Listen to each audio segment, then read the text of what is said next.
YCP social media వాళ్ళు ఈరోజు ఒక పట్టిక విడుదల చేశారు. అది సర్వేల పట్టిక. ఈ సర్వేలో అన్ని సర్వేలు కూడా రాష్ట్రంలో వైసీపీకి అద్భుతమైన మెజారిటీ వస్తుందని చెప్తున్నాయి. కాబట్టి మేము అధికారంలోకి రావడం తథ్యం అని చెప్పడానికి అది పెట్టారు. సహజం కదా, ఏ పార్టీకి ఆ పార్టీ చెప్పుకుంటుంది. అయితే ఇక్కడ దీనికి ఇంకొక కోణం ఏమంటే, మీరు తెలుగుదేశం వాళ్ళ సోషల్ మీడియా సైట్స్కి వెళ్తే వాళ్ళు కూడా అన్ని మాకే అనుకూలంగా ఉన్నాయని చెప్తారు. ఎందుకంటే అలా చెప్పిన సర్వేలు కూడా చాలా ఉన్నాయి కాబట్టి. వాళ్ళు స్టాండర్డ్ కాదని వీళ్ళు స్టాండర్డ్ కాదని వాళ్ళు చెప్తుంటారు. జాతీయ స్థాయిలో బీజేపీ వస్తుంది అని చెప్పే ఒక పెద్ద ప్రయత్నం బడా మీడియా చేస్తూ ఉంది. ఈరోజు కూడా నిన్న ఏదో కొంచెం ఇది సందేహంగా ఉంది, తొలి విడతలో పోలింగ్ కూడా తక్కువగా ఉంది, బీజేపీకి అంత అనుకూలంగా రాలేదని ఇండియా నాయకులు వీళ్ళందరూ మాట్లాడుతున్న పరిస్థితుల్లో దాన్ని సెట్ చేయడం కోసం సుర్జిత్ బల్ అనే ఆర్థికవేత్త బీజేపీకి చాలా స్థానాలు వస్తాయని చెప్పడం, ఇంకా ఒకటి రెండు క్విక్ పోల్స్ లాంటివి పెట్టి అనుకూలమైన వాతావరణం తేడానికి ప్రయత్నించడం ఇవన్నీ కనిపిస్తున్నాయి. కాబట్టి ఈ సర్వేలను గురించి మరీ ఎక్కువ ఆవేదన పడొద్దని నేను ఇదివరకే చెప్పాను. రాజ్దీప్ సర్దేశాయ్ అతను ఒక కామెంట్ పెట్టాడు. ఏమంటే, దేశంలో ఇప్పుడు చాలా కష్టంగా ఉంది సర్వేలు అన్నవి. మీరు మోదీ గెలుస్తాడు బ్రహ్మాండంగా చెప్పారా, వెంటనే నేను గోడీ మీడియా ఇది అదే నా మీద దాడి చేస్తారు. అలా కాకుండా ఇండియా కొంచెం కొన్ని చోట్ల అనుకూలత ఉందని నేను చెప్పానంటే అమ్ముడు పోయారు మీరు అది ఇదని మొదలు పెడతారు. కాబట్టి ఏం పెద్ద మాట్లాడకుండా ఇంత కష్టంగా ఇంత క్లిష్టంగా అంచనాలు చెప్పడం, సర్వేలు ప్రకటించడం గతంలో ఎప్పుడు ఉండేది కాదు. రకరకాలుగా మాట్లాడుకునేవాళ్ళం. ఇప్పుడు ఎవరు ఏది మాట్లాడినా రెండో వైపు వాళ్ళు ముద్రేసే పరిస్థితి ఉందని. సరే, నేను అన్నట్టు జాతీయ స్థాయిలో ఆ సమస్య పెద్దగా లేదు, ఎందుకంటే ఎక్కువ భాగం మోదీకి అనుకూలంగా నడుస్తూ ఉంది కాబట్టి. అలాగే అంతర్జాతీయ మీడియా కూడా దీన్ని చర్చిస్తూ ఉంది. దీని మీద స్వపన్ దాస్ గుప్తా, వాళ్ళకి సంబంధించిన ఆయన రాజ్యసభ సభ్యుడు, అలాగే ప్రముఖుడు, వ్యాఖ్యాత, ఆయన విదేశీ మీడియా చాలా వ్యతిరేకంగా వ్యవహరిస్తుంది అన్నట్టుగా ముందస్తు దాడి చేస్తున్నాడు. అంటే ఈ ఎన్నికల్లో మోదీ కనుక గెలిస్తే ప్రజాస్వామ్యం దెబ్బతినిపోయినట్టు, ఇది ఎలక్టెడ్ ఆటోక్రసీగా మారిపోతూ ఉంది అని వాళ్ళు అంటున్నారంట విదేశాల్లో వాళ్ళు. సో ఆ పాశ్చాత్య మీడియా నుంచి మన ప్రజాస్వామ్యాన్ని కాపాడుకోవాలని ఆయన దాంట్లో పిలిపిస్తున్నాడు. మోదీ ఓడిపోతే డెమోక్రసీ, మోడీ గెలిస్తే ఎలక్టెడ్ ఆటోక్రసీ అని అంటారు అని ముందస్తుగానే ఆయన సిద్ధం చేస్తున్నాడు. ఇవన్నీ దేని సూచిస్తున్నాయో నేను చెప్పనవసరం లేదు.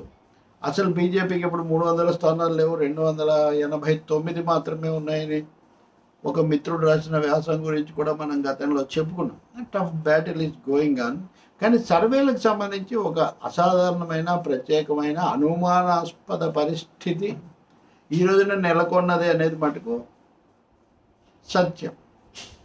ఇలాంటి నేపథ్యంలో సర్వేలు లేకపోతే చెప్పేదానికంటే క్షేత్రస్థాయిలో ప్రత్యక్షంగా ఉన్న సంబంధాలు, వాళ్ళ అభిప్రాయాలు, అలాగే వివిధ పార్టీలతో ఇంటరాక్షన్స్, వీటి మీద ఎక్కువ ఆసక్తి ఉంది జనానికి. అవే అడుగుతూ ఉంటారు.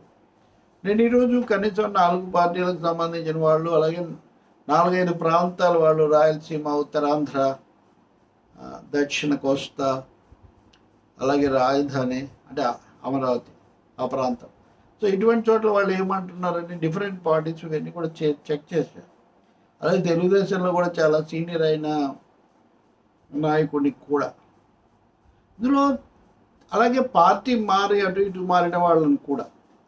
ఇదంతా ఎందుకు చేస్తామంటే మనం కొంత ప్రామాణికంగా ఉండాలి, మరి నేల విడిచి సాము చేయకూడదు అని. ఇంకోటి జర్నలిస్టులు కూడా వెళ్తూ ఉంటారు తప్పకుండా, అన్ని మీడియా సంస్థల వాళ్ళు వెళుతూ ఉంటారు. ఆ మీడియా సంస్థల యజమానులు ఎవరి వైపు ఉన్నా అక్కడ పనిచేసే కెమెరా వాళ్లకు, రిపోర్టర్లకు వాళ్ళకి ఏమి ఉండదు. వాళ్ళు చాలా నిష్కామకర్మగానే చేసుకుంటూ పోతుంటారు. ఎక్కువ మంది, కొంతమందికి ఉంటుంది కానీ.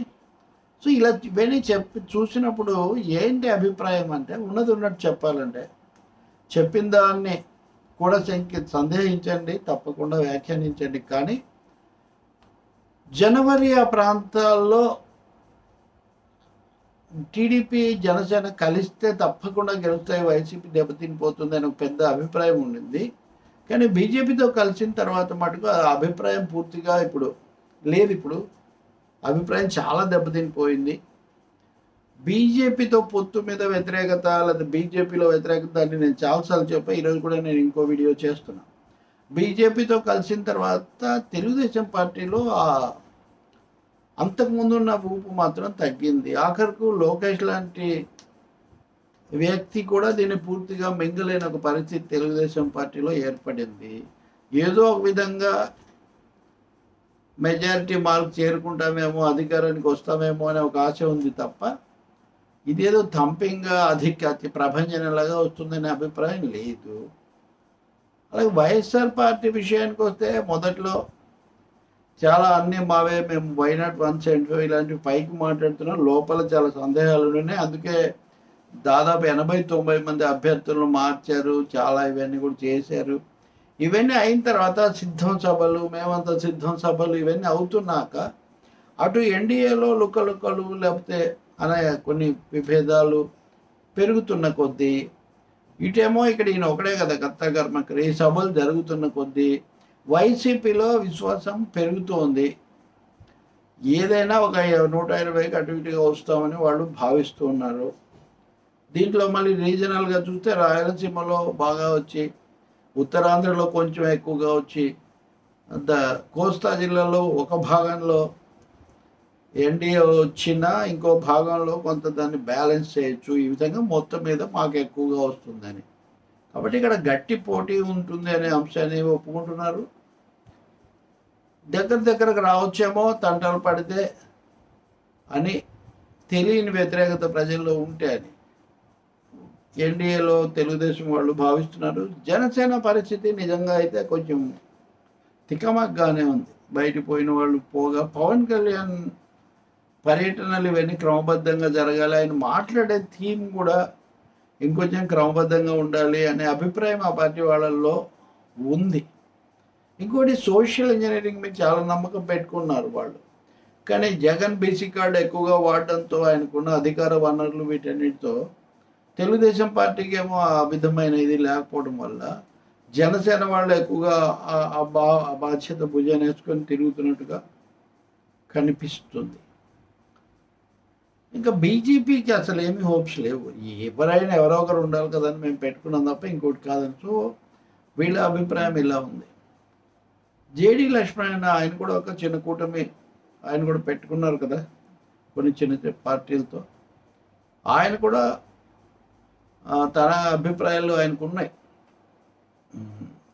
వన్ సైడెడ్గా ఇది ఉంటుంది అనే పద్ధతిలో కాకుండా, రెండోది తాము